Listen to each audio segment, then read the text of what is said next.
Hey guys, and welcome to today's video where I'll be updating you on Flynn here and my chinchilla Ruby, who recently had an emergency vet visit following her surgery. But we'll get to that in a moment. First we're going to update you on Flynn. Now you might not recognise him because last time you saw him he resembled a hamster. He was tiny, he was a few weeks old and about 250 grams. Now he is just past 4 months old and he's 871 grams. Now in my experience, like, I've had quite a few baby guinea pigs and I weigh them weekly and they always gained like 30 grams every week, and then they'd have one big, you'll see us, wait, let me show you some bloopers. Flynn likes to lick people. He obviously lives with Fergal and he is biting me right now. This is him grooming, and I'm sure he does this to Fergal and it feels like little pinches because I think he's just trying to be nice. It's not a mean bite. Flynn really loves to groom you. I guess he does this with Fergal as well. He will lick you and sort of nibble you, and it doesn't hurt, but if you're not expecting it, it'll catch you off guard because you think he's trying to bite you. Anyway, what was I saying? So yeah, he's grown massive. Most guinea pigs I know grow 30 grams a week and randomly go 60 grams, whereas he was going 60, 70 or 80 grams a week.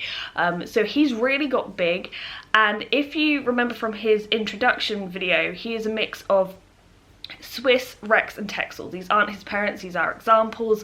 And I know Rex are one of the biggest breeds, and my first 2 guinea pigs were Rex, and they never grew this quickly. So it's going to be interesting. Maybe he's going to start slowing down, but he has certainly got massive. When I first got him, as I said, he looked a bit like a hamster. He had very soft little cotton fur, you can see here. And now he has this really long wiry hair like a Swiss. Now the breeder did say that it might not get as long just because he's also got Rex and Texel in him, but he's only 4 months old, so you never know. And it very slowly developed. Like you'd notice these random long hairs, and then eventually all his baby hairs got replaced by these, but he's still quite soft, and you stroke him backwards a bit like you would a Rex because that's the way the hair grows. Now of course Flynn does live with Fergal, and Fergal is only just about a year old, and it's probably the closest in age I've had guinea pigs. And so now Flynn is like a teenager. You know, cleaning my hands. Okay, thank you. Okay. Now he's a teenager. They have been having a few tiffs, and it really worried me because I was like, okay, do I separate them? But when they go back together, they could still have these. And pretty much everyone said as long as it's not like they're gonna get in danger, let them sort it out. And I think Flynn's winning. The problem is, as you've seen, Flynn loves to groom you. Even as a human, he is just sort of nibbling me and licking me. And Fergal, as much as he likes having another guinea pig around, when he's trying to sleep, he likes to be on his own. And Flynn doesn't quite get that. Flynn is just, you know, he wants to snuggle, he wants to clean you. And Fergal doesn't appreciate that, does he? No.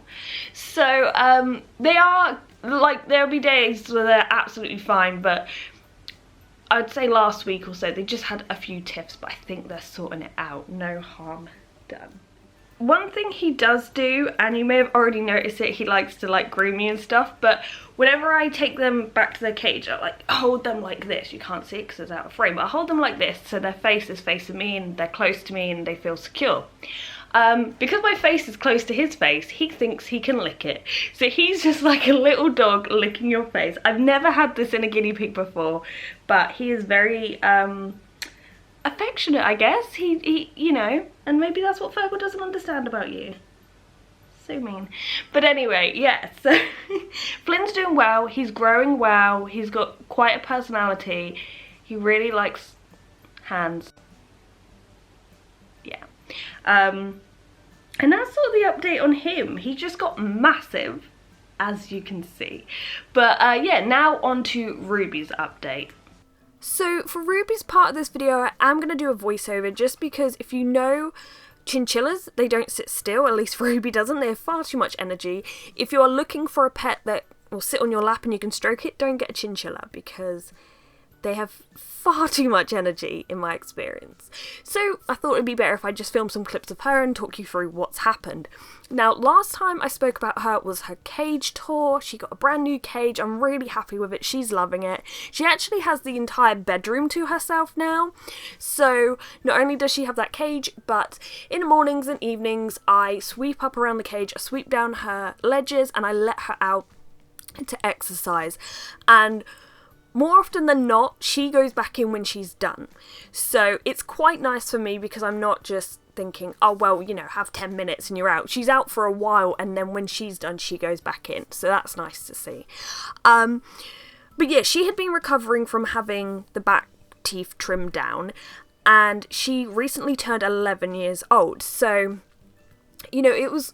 Although she seemed perfectly well and we were getting her to gain weight and we were having regular vet visits just to check up on her, it was still touch and go because anaesthetic will last weeks, months on an animal. They may have woken up from the surgery and everything, but I think the vet said the liver is the first thing to fail, and that can literally be down to anaesthetic weeks or months later. So I have been keeping a close eye on her, but she had been gaining weight, she's exercising, she's doing everything a normal healthy chinchilla does. And then one morning I let her out, and she hadn't done too much, but basically she went to go back in her cage, and I noticed she swayed a little bit, and I thought maybe I'm seeing things, maybe I didn't, she wasn't, you know. And then she did it again. I was like, oh my god. And then she was making a sound like ee, ee, ee. And as she was doing that, her body was stretching out. Now, if you've ever seen a rodent die, or you found a rodent dead, you know they sort of stretch out before they die. It's horrific. You know, you don't want to see that stuff. I was cradling her in hysterics, thinking she is dying on me. She had gone floppy. She wasn't holding her head up. I was like, why is this happening? She'd been doing so well. She was the heaviest weight she has been since the vet, so she'd been gaining weight, doing really well. And I was in hysterics. I could not get hold of anyone. I was home alone. I called the vets, and I said, I don't know if I'm overreacting, but there's something wrong with my chinchilla and I need to bring her in. And so we had a vet appointment. In the meantime, I made her up some critter care because she had been on that to help her gain weight, help her eat after the surgery. So there was a little bit left and I knew she loved it. For some reason, I made it up to give to her. She started to eat it and she was quite slow at eating it. Slower than she usually is, but, you know, I thought she was dying, so. And then she started to eat it more, and then she just leapt off my lap, ran back to her cage and peed, because she's so well trained she wasn't going to pee on me, and then she was just running around the room like normal, and I'm like, what just happened? So by the time we had our vet appointment, because they couldn't book us in straight away, it was like a couple hours later, she was completely normal. She ran around the vet's office, the vet checked her heart, her lungs, her pupil reactions, her hearing, her reflexes, everything was perfect. She said there was no neurological damage that she could see. Obviously she can't see right into her brain, but with her reflexes and everything, she looked like a healthy chinchilla. Now this isn't the vet I usually see, so this vet was reading through all of Ruby's notes, and she said honestly, with her age and what she's been through, I thought we were going to see this weak, really wobbly, really ill, close to death chinchilla.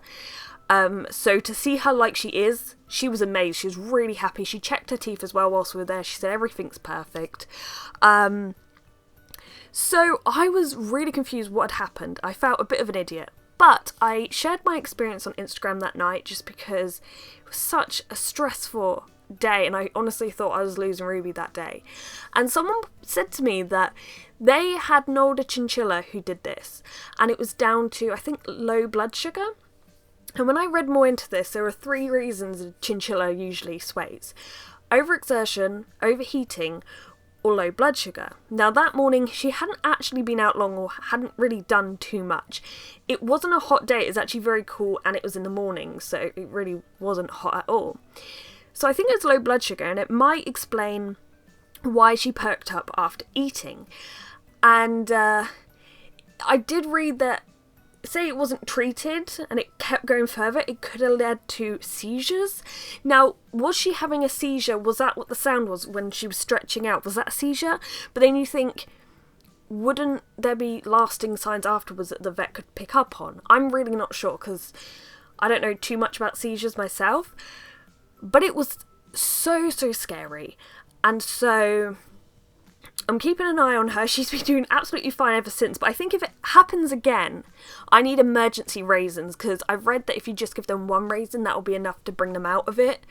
And yeah, I'm very strict on sugar with chinchillas because they can get diabetes.